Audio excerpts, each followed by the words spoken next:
Hey guys, this is Khushi Patel and welcome back to my channel.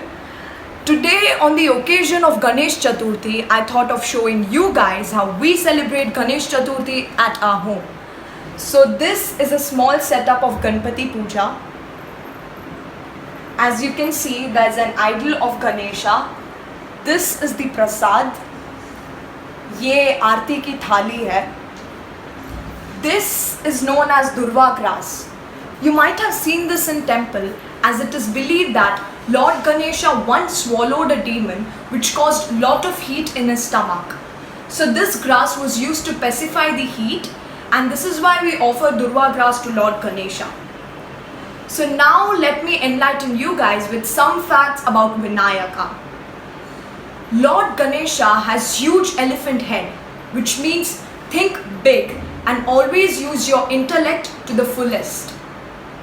According to his face, his eyes are a bit smaller, which denotes concentration. There's a saying in Gujarati, focus etle chokus. So it's basically that. Large ears are meant for listening more, because good listeners are always good learners. The axe on his hand symbolizes cutting off negativity from our lives. The mushak near the feet symbolizes desires that are always have to be kept under control. Ganesha and I have something in common. That is, we both love laddus. These laddus are made by my mom and they look quite tempting. So you guys can have a bite.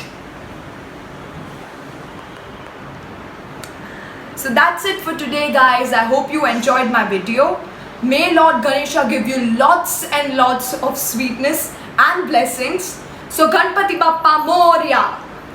And if you like my video, then please do like, share and subscribe. And now I shall take your leave because I want to enjoy my laddus. Bye bye.